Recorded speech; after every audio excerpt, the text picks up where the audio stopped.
நலாஸ் நாட்டு சர்க்கரை நலமுடன் வாழ நலாஸ் இந்தியாவிலேயே நாட்டு சர்க்கரைக்கு ISI முத்திரை மற்றும் அக்மார்க் அங்கீகாரம் பெற்ற ஒரே நிறுவனம். தொடர்புக்கு 9047033531.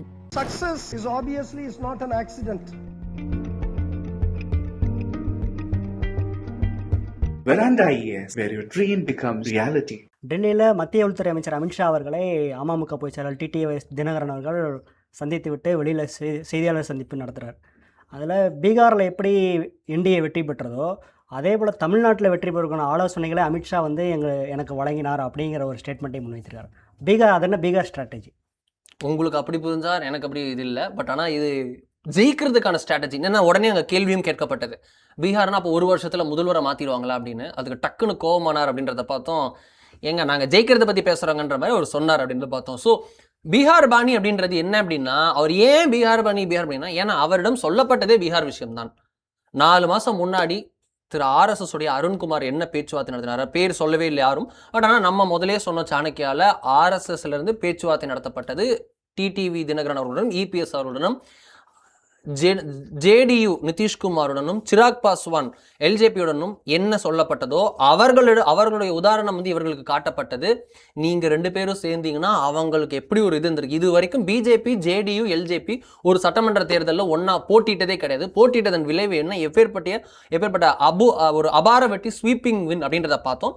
அது போன்ற வெற்றி வந்து உங்களுக்கு கிடைக்கும் தமிழ்நாட்டில். நீங்கள் வந்தீங்கன்னா அது வேற.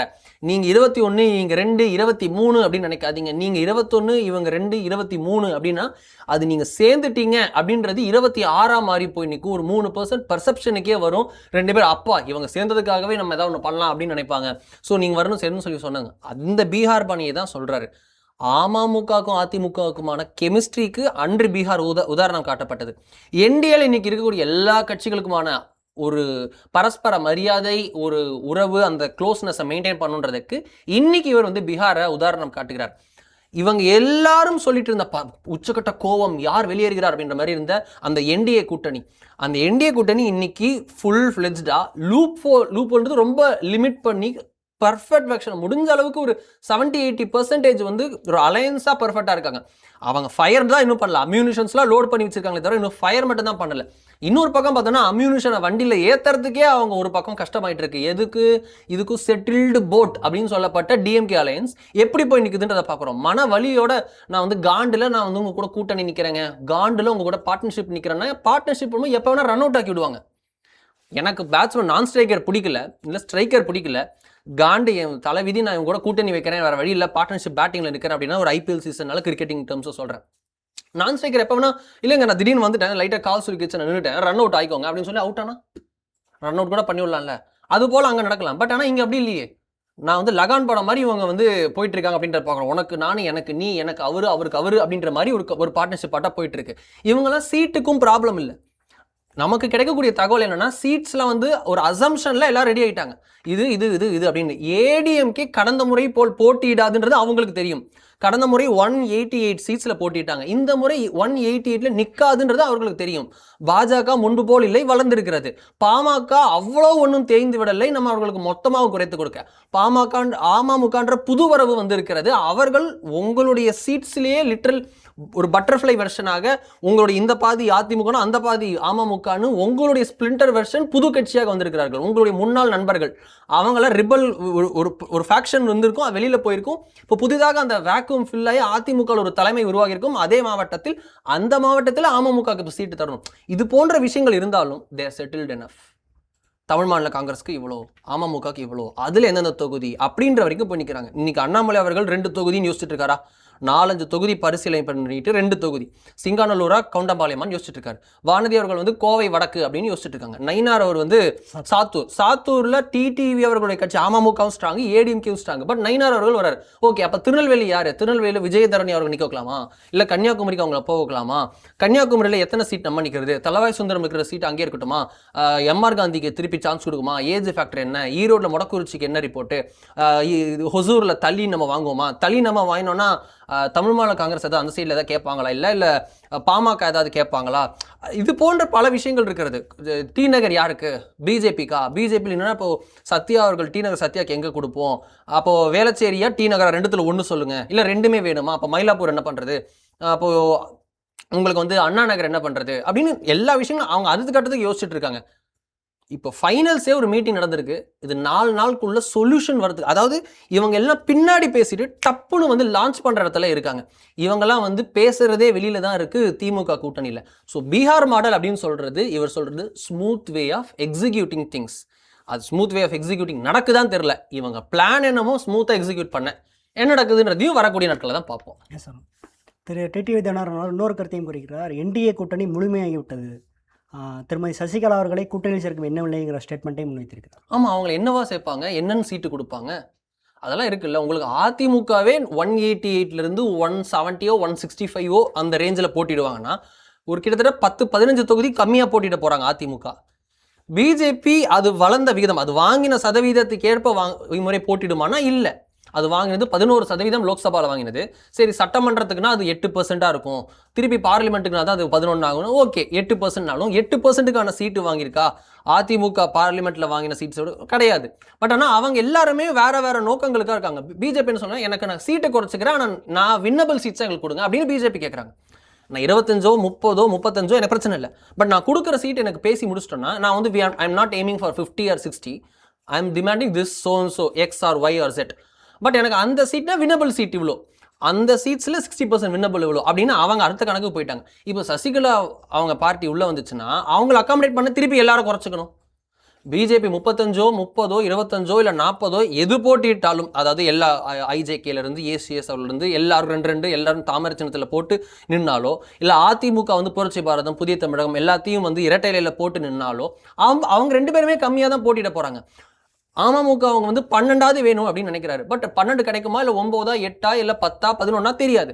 பாமக 17 போட்டிடுன்னு சொன்னாங்க. இப்போ அது 16 ஆகுமா இல்லை 17 நிற்குமான்னு தெரியாது.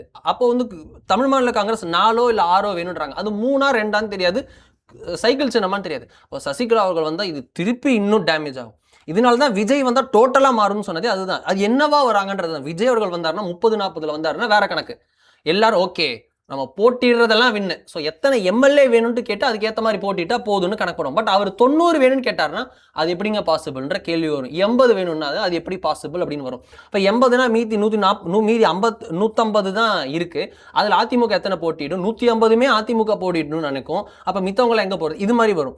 ஸோ ஒருத்தருக்கு ஒரு விஷயம். சசிகலா அவர்களையும் சேர்த்துக்கணும். எங்கே இடம் இருக்குது, 250 சீட்டாக இருக்குது, 234 தானே இருக்குது. எல்லாருக்கும் ஒரு ஆசைகள் இருக்குல்ல, இவ்வளோ போட்டியிடணும்னு. அந்த விஷயத்தில் எங்கே அவர் சொன்னது அவ்வளோதான், இட்ஸ் டன். புதிய தமிழகம் வரலாம், தமிழக வாழ்வுரிமை கட்சி வரலாம், இவர்கள்லாம் இரட்டை இலையில் போட்டியிடலாம். Yes sir. தேர்தல் காலத்தில் இப்படி கால்குலேஷன்லாம் போயிட்டு இருக்கிறதுக்கு மத்தியில் சமீபத்தில் துரந்தர் படத்தினுடைய 2ஆம் பாகம் ரெவெஞ்ச் அப்படிங்கிற ஒரு பேரில் வெளியாகிருக்கு. படத்தினுடைய அந்த சாராம்சம் பார்த்திங்கன்னா புதிய இந்தியா, அதாவது படத்தினுடைய மையக்கருவே பிரதமர் மோடி அவர்கள் 2014 பதவியேற்றிலிருந்து தான் மையக்கருவே ஆரம்பிக்குது. எஸ், இது நீங்கள் ப்ரொபகேண்டா ஃபிலிம்னு எல்லாரும் சொல்லும் போது இது ப்ரொபகேண்டா ஃபிலிம் வந்தாங்க ஆரம்பிக்குதுன்ற மாதிரி சொல்கிறீங்க. பட் ஆனால் த பாயிண்ட் வந்து இந்தியா வந்து it's not the old India, it's a new India அப்படின்னு சொல்கிறது தான் இந்த படம். இது வந்து பார்க்குறோம் இந்தியாவுடைய ஃபாரின் மிஷன்ஸ். இது வரைக்கும் எப்படின்னா ரா ஏஜென்ட் அப்படின்னா இந்தியாவுடைய ஒரு ரா ஏஜென்ட், பாகிஸ்தானுடைய ஒரு ஐஎஸ்ஐ ஏஜென்ட்டுடைய ஒரு பெண் ஐஎஸ்ஐ ஏஜென்ட் கூட லவ்வால் மயங்கி விழுகிறார். அங்கே போய் காதல் மலர்கிறது, 2 டான்ஸு, 2 பாலிவுட்டில் ஒரு இந்த சாங்கு, கனவு சாங்கு அப்படின்ற மாதிரி இருக்கும். 2 வார் சீன், கற்பனையே பண்ண முடியாத மாதிரி ஒரு வார் சீன் இருக்கும். ஏங்க இதெல்லாம் ரியாலிட்டி அங்கே இருக்குது. பில்டிங் டு ட்ரெயின் தாண்ட குருவி பட சீனோட வித்தியாசமான சீன்லாம் வந்து நிற்கும். என்னங்க இப்படி இல்லாமல் அன்இமேஜினபிளாக reality to close to reality இல்லாத சீன்ஸில் இருக்கேங்கிற மாதிரி நிறைய காமெடி பண்ணியிருப்பாங்க. ஒரு ரா ஏஜென்ட்னா அது ஒரு ஜாலின்ற மாதிரி ஈஸியாக இருக்கும். ஐடியா கிடைக்காதவங்களாம் டக்குன்னு ரா ஏஜென்ட்டு, ஐஎஸ்ஐ, காதல் அப்படின்ற மாதிரி போனாங்க. பட் வித்தியாசமான வெர்ஷனில் ஒரு ரா எப்படி நடக்கும் அப்படின்றத அந்த Durandhar it's a file, it's a doctrine அப்படின்ற மாதிரி கொண்டு போய் 2 பாகங்களையும் பார்க்கும்போதே தெரியுது இது வந்து சாதாரணமாக எடுக்கப்பட்ட படமா இல்லை ஒரு கான்ஃபிடென்டல் ரிப்போர்ட் அப்படியே படம் எடுத்து வச்சிருக்காங்களா அப்படிங்கிற ஒரு கான்ஃபிடென்டல் ரிப்போர்ட்லாம் கிடையாது. இது மாதிரி இருந்திருக்கலாம், சர்க்கிள்ஸில் கேட்டிருப்பாங்க இது மாதிரிலாம் இருக்குங்கன்னு. ஒரு 16th or 17th or 20th layer of defence circles இல்லை பாலிசி மைண்ட்ஸ், இவங்க மைண்ட்ஸ் எல்லாம் பேசும்போது நிறையா ORF மாதிரி மைண்ட்ஸ் இருக்குது. Vivekananda foundation which eventually founded by Ajit Doval. So இது மாதிரி ஃபவுண்டேஷன்ஸில் இருக்கக்கூடிய ஆத்தர்ஸ், பாலிசி திங்கர்ஸ், இவங்க கூடலாம் பேசும்போது ஒரு ஐடியா கிடைக்கும். ஓ இப்படிலாம் ஆப்ஷன்ஸ் இருந்திருக்கும் டேபிள்னு. அது ஒரு ஏலையே ஒரு 20A இருக்கும், 20B இருக்கும், Z வரைக்கும் இருக்கும். Zல வந்து ஒரு 20 Zs இருக்கும். அத்தனை multiple options will be in the table of decision makers மட்டும் A to Z ஆப்ஷன்ஸ் கிடையாது. ஏல ஒரு 20 ஆப்ஷன் இருக்கும், Bல ஒரு 20 ஆப்ஷன் இருக்கும், Z வரைக்கும் பார்த்தோம்னா அதுக்கும் 20 ஆப்ஷன்ஸ் இருக்கும். அதில் ஒன் ஆஃப் தி தியரிஸாக இது இருந்திருக்கலாம். அது கன்சிடர் பண்ணியிருக்கலாம், இம்ப்ளிமெண்ட் ஆயிருக்கலாம், இம்ப்ளிமெண்ட் ஆகாமல் போயிருக்கலாம், இது மாதிரி ஒன்றாக இருக்கும். பட் ஆனால் ஒரு அருமையான படம், க்ளோஸ் டு ரியாலிட்டியாக இருக்கக்கூடிய படம். ஃபிக்ஷன் தான், பட் ஆனால் க்ளோஸ் டு ரியாலிட்டியாக இருக்கக்கூடிய படம். நம்ம துரந்தர் ஃபஸ்ட்டு பார்ட்லேயே பார்த்தோம், 3 மணி நேரம். என்னது 3 மணி நேரமா அப்படின்னு போனால் எப்போ இதாச்சுன்னே தெரியல. டக்குன்னு போச்சு. ஒரு ஹரி படம் அந்த காலத்தில் எப்படி இருக்குமோ அது வந்து உங்களுக்கு ஒவ்வொரு செகண்டும் ஸ்பீடாக இருக்கும். அதாவது 2 நிமிஷம் காட்ட வேண்டியதை ஒரு 20-30 செகண்டில் காமிச்சிருவாங்கன்ற மாதிரி. கார் இப்படி போகிறது, வரது காரில் 2 சீன் வைக்காம கார் வரதையே ட்ரோன் ஷாட்டில் காமிச்சு பண்ணுறதெல்லாம் பண்ணுவாங்கல்ல. அது போல் துரந்தர்ன்றது ரொம்ப ஒரு 7-8 மணி நேரம் வர வேண்டியதை 3 மணி நேரத்தில் முதல் பார்ட்டு, திருப்பி ஒரு 9 மணி நேரம் வர வேண்டிய படத்தை ஒரு 4 மணி நேரத்தில் செகண்ட் பார்ட்டு அப்படின்னு காமிச்சு ரொம்ப சூப்பரான ஒரு படம். இதில் முக்கியமான விஷயம், இது சினிமா ரிவ்யூ அப்படின்றத தாண்டி துரந்தருக்கு தமிழ்நாட்டில் கிடைச்ச கிளாப்ஸ். முதல் நாள் ஹிந்தியில் சப்டைட்டிலோட வந்த படம். 2வது பார்ட்டு தமிழில் இல்லாமல் முதல் நாள் வந்து ஹிந்தியில் மட்டுமே ரிலீஸ் ஆனது. தியேட்டரில் கிடைச்ச அப்ளாஸ். ஒரு பயங்கரவாதியோட நெத்தியில் துப்பாக்கி வச்சுட்டு வீடியோ காலில் அஜித் தோவல் வர மாதிரியும், அதில் வந்து அந்த ஐஎஸ்ஐ இது நம்ம ரா ஏஜென்ட் வந்து பாரத் மாதா கி ஜெய் சொல்லுன்னு அவர் சொல்ல இவர் வீடியோ காலில் காட்ட அந்த பயங்கரவாதி பாரத் மாதா கி ஜெய்ன்னு சொல்லும் எஸ், அந்த தேட்டரே பாரத் மாதா கி ஜெய் அப்படின்னு சொல்லி தமிழ்நாட்டில் சென்னை உள்ளிட்ட நகரங்களில் வெளியான ஹிந்தி வெர்ஷன் ஆஃப் இதில் எப்பேற்பட்ட ரெஸ்பான்ஸ் வந்தது அப்படின்ற பார்த்தோம். பலர் இந்த இதெல்லாம் பிடிக்காது, என்னதுங்க இப்படியே இருக்கு, இத்தனை பேர் பாரத் மாதா கி ஜெய் அப்படின்னு சொல்றாங்க, இது என்னங்க இது தமிழ்நாடும் இப்படி ஆயிடுச்சா அப்படின்னு சொல்லிட்டு ரொம்ப அப்படியே ஃபீல் பண்ணுற மாதிரிலாம் பார்த்தோம். லிட்ரலி பிஜேபிலாம் இல்லைங்க, காங்கிரஸ் ஒரு காலத்தில் பாரத் மாதா கி ஜெய்னு சொன்னாங்க. பட் ஆனால் அவங்க என்ன காரணம் தெரில, அது பிஜேபி சொன்னதுக்கு ஐயோ பிஜேபி மாதிரி நம்ம தெரிஞ்சிடக்கூடாதுன்றாங்க. ஆக்சுவலி பிஜேபி தான் காங்கிரஸை காப்பி அடிச்சது, காங்கிரஸ் பின்னால் வந்தது. பட் காங்கிரஸ் வந்து அவங்க ஒரு தேசிய பார்ட்டி அப்படின்றத தாண்டி நம்ம ஒரு கம்யூனிசம் மாதிரி பேசினா தான் பிடிச்சிருக்கு அப்படின்னு சொல்லிட்டு கம்ப்யூட்டருக்கு எதிர்த்து ஒரு காலத்தில் கம்யூனிஸ்டுகள் போனார்கள், பின்னர் கம்யூனிஸ்டுகள் பின்னால் காங்கிரஸ் போனார்கள்ன்ற மாதிரி இன்னைக்கு போயிட்டு இருக்காங்கன்றத பார்க்குறோம். என்ஜிஓ மைண்ட் செட்டில் பாரத் மாதா கி ஜெய் சொல்ல மாட்டோம். இப்போ ஒரு கட்டத்துக்கு இறங்கி வந்து ஒன்றிய அரசுன்னு இவங்களே சொல்றாங்க. நீங்க ஆண்டும் போது ஒன்றிய அரசா, நிறைய மாநிலங்கள் இணைந்தது தான் ஒரு மாநிலமா? அப்போ ஏன் உங்களுடைய கல்வியெல்லாம் கொண்டு போய் பொதுப்பட்டியலில் வச்சிங்க? அதுவும் ஒன்றியமாச்சே அப்படின்னு பல கேள்விகள் இன்னைக்கு காங்கிரஸ் கிட்ட கேட்டோம்னா, காங்கிரஸ் பிக்சர் அவுட் போட்டுன்னு ஃபேஸ் ஆஃபே நம்ம வைக்கலாம். காங்கிரஸ் அன்று, காங்கிரஸ் இன்று அப்படின்னு பல விஷயங்கள் மாற்றி பேசுகிற மாதிரி வரும். பட் அப்படி இருக்க மக்கள்லாம் அப்படி இல்லை. மக்கள்லாம் ரொம்ப தெளிவாக இருக்காங்க. They are nationalistic.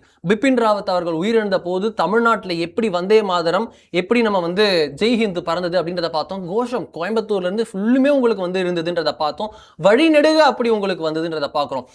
Operation Sindoor அப்போ இந்தியாவில் தமிழ்நாட்டில் எப்படி ஒரு கொண்டாட்டங்கள் இருந்தது அப்படின்றத பார்க்குறோம். இந்தியா வந்து எப்படி பதிலடி கொடுத்ததோ ஒவ்வொரு இந்தியரும் அப்படி பூரிச்சு போனாங்கன்றதை பார்த்தோம். ஜெய்ஹிந்த் போன்ற படங்கள், இந்தியன் போன்ற படங்கள்ல இருந்து உங்களுக்கு ஏகப்பட்ட அந்த நேஷனலிஸ்டிக் ஃப்ளேவர் இருக்கக்கூடிய படங்கள் எப்படி ஹிட் ஆகுது அப்படின்றத பார்க்குறோம். End of the day propaganda அப்படின்னு சொன்னாலும் ப்ரொபகேண்டா இது ப்ரொபகேண்டா இல்லை. எந்த படம் ப்ரொபகேண்டா இல்லை? ப்ரொபகேண்டா இல்லாத ஒரு படம், உள்நோக்கம் இல்லாமல் நான் வெறும் சொன்னேன். அப்படி சொன்னால் மசாலா படம் ஜாலியாக இருக்கேன், நிம்மதியாக இருக்கும். நான் உள்ளே போனேன் என்டர்டெய்னர், பியூர் என்டர்டெய்னர். உள்ளே போனேன், வெளியில் வர நத்திங், எல்லாமே ஃபிக்ஷனல், எல்லாமே அக்கா புக்கா அப்படின்னு சொல்லிட்டு பேர் இஷ்டத்துக்கு ஒன்று வச்சுக்கலாம். A to Z ஏதோ ஒரு பேர் வச்சுட்டு நான் படம் பார்த்துட்டு வரலாமே. எல்லாமே அப்படிதான் இருக்கும். எந்த இதில் ஒரு நோக்கம் இல்லை. ஓட்டு போடுறவங்க, பத்திரிகையாளர்கள் எல்லாருக்கும் ஒரு பார்வை இருக்கும். அந்த பார்வை ஒரு காயினை எந்த பக்கத்துலேருந்து பார்க்குறாங்க அப்படின்றத பொறுத்தது தான். இது ப்ரொபகேண்டானா வேற எது ப்ரொபகேண்டா இல்லை அப்படின்றது தமிழ் ஃபிலிம்ஸ் இண்டஸ்ட்ரியில் இருக்கக்கூடிய இதை குறை சொல்லக்கூடியவர்கள் பார்க்க வேண்டியது. இதை குறை சொல்ல முடியாத அளவுக்கு கூட இந்த துரந்தர் படத்தை எடுத்திருக்காங்க. ப்ரொபகேண்டான்னு சொல்ல முடியுதே தவிர இது பொய் உண்மை எதுவும் சொல்ல முடியுதா? டிமானிட்டைசேஷன் முடிஞ்சதுக்கு அப்புறம் ஓப்பன் ரெக்கார்ட்ஸில் இருக்கிறது யார் வேணா தேடி பார்க்கலாம். காஷ்மீரில் கல்லெறி சம்பவங்கள், ஸ்டோன் பெல்ட்டிங் எவ்வளவு குறைஞ்சிருக்கு. உங்களுக்கு யூபியில் எத்தனை கலவரங்கள் 2016க்கு முன்பு இருந்தது, 2017க்கு பின்பு எப்படி குறைஞ்சது. அது நீங்கள் யோகி ஆதித்யநாத் பதவியேற்றதுக்கு அப்புறம்னு புரிஞ்சுக்கலாம், டிமானிட்டைசேஷன் புரிஞ்சுக்கலாம். மோடி கவர்மெண்ட் இந்தியாவில் முழுசாக கிரிப்பு எடுத்த 2016-17 எடுத்துக்கலாம். மோடியை வந்து பிரதமராகி ஒரு 2 வருஷம் ஆச்சு செட்டில் ஆக. அவர் இந்த மாநிலம் இந்த அப்படின்னு கிரிப் எடுக்கிறதுக்கு உள் விஷயங்கள், வெளிநாட்டு விஷயங்கள்லாம் புரிஞ்சுக்கிறதுக்கு இவ்வளோ, நெட்வொர்க்கிங் இவ்வளோ, அதை ஒரு வருஷம் புரிஞ்சுக்கிட்டாரு, இன்னொரு வருஷம் உடச்சார் அந்த நெட்வொர்க்கை இப்படின்லாம் எல்லாருமே சொன்னால் கூட அந்த 2 வருஷம் இம்ப்ளிமெண்ட் ஆகுதுன்னா 2017லேருந்து எப்படி இத்தனை மாற்றங்கள்?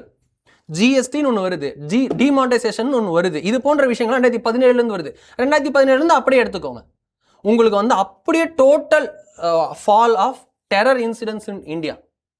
2014 இப்போ வரைக்கும் இந்தியாவில் மெயின்லேண்ட் எங்கேயாவது ஒரு குண்டுவெடிப்பு சம்பவம் சொல்ல முடியுமா? இப்போ டெல்லியில் நடந்த ஒரு கார் பிளாஸ்ட், அதை தவிர வேற எங்கே சொல்ல முடியும் அப்படின்னு பார்த்தோம்னா கிடையாது. உங்களுக்கு பெரிய இதுக்கு ஜமீஷா முபின் மாதிரி விஷயங்கள்லாம் நடந்திருக்கு. ஒரு பெரிய விஷயம் அவல் செய்யப்பட்டிருக்கிறது. உங்களுக்கு புல்வாமா ஒன்று நடந்தது, உரி ஒன்று நடந்தது, பத்தான்கோட் ஒன்று நடந்தது, உங்களுக்கு பெஹல்காம் ஒன்று நடந்தது. இது எல்லாத்துக்கும் பதிலடிகளும் கூட நடந்தது. நம்ம முதல் இதுக்கு உரிக்கு உள்ளே போய் உரி அட்டாக், உரி பத்தான்கோட்டுக்கு சேர்த்து உரி அங்கே போய் நம்ம உள்ள அட்டாக் பண்ணிட்டு சர்ஜிக்கல் ஸ்ட்ரைக் பண்ணோம். ரெண்டாவது புல்வாமா அட்டாக்கு உள்ளே போய் வான்வெளியாக உள்ளே போய் பாலாகோட்டில் எல்லாம் போய் நம்ம தாக்குதல் பண்ணிட்டு 3வது டைம் அவங்க சீனினார்கள். ஆபரேஷன் சிந்தூர் நடந்தது பெஹல்காமுக்கு பதிலடியாக. 3 நாட்கள் அவர்களை மண்டியிட வைத்தோம். இன்னைக்கு உங்களுக்கு வந்து பல நாடுகள், 2 nuclear war state, nuclear armed கண்ட்ரிகள் வந்து நாடுகள் வந்து ஒரு நியூக்ளியர் இல்லாத ஈரான் கிட்ட போரை நிறுத்த முடியாமல் அமெரிக்கா எனும் வல்லரசு, இஸ்ரேல் எனும் வல்லரசு லேண்ட் பார்டரை கூட ஷேர் பண்ணாம அவ்வளோ ப்ரொடெக்ஷன் இருக்கு, இருந்தும் தடுமாறி கொண்டிருக்கிறார்கள். நம்ம லேண்ட் பார்டரை ஷேர் பண்றோம், ஆப்போசிட்ல இருக்கிறது ஒரு நியூக்ளியர் ஸ்டேட் நாடு. ஆனால் நம்ம எப்படி டீல் பண்ணோம்? லெஃப்ட் ஹேண்டில் டீல் பண்ணோம். எது நீ வச்சிருக்க? நியூக்ளியரா? எங்கே இருக்கு? அங்கேயா? ஐயோ பயமா இருக்கு அப்படின்னு சொல்லிட்டு அங்கேயே பாம்பு போட்டோம் அப்படின்றத பார்க்குறோம். இதுதான் இந்தியா. அந்த இந்தியாவை தான் இந்த புதிய இந்தியா அப்படின்ட்டு துரந்தாரில் காமிச்சிருக்காங்க. எஸ் சார், உங்களுடைய கருத்துக்களை ஷேர் பண்ணதுக்கு மிக்க நன்றி. நேர்களை மீண்டும் அடுத்த நிகழ்ச்சியில் சந்திப்போம். அதுவரை இணைந்திருங்கள். நன்றி.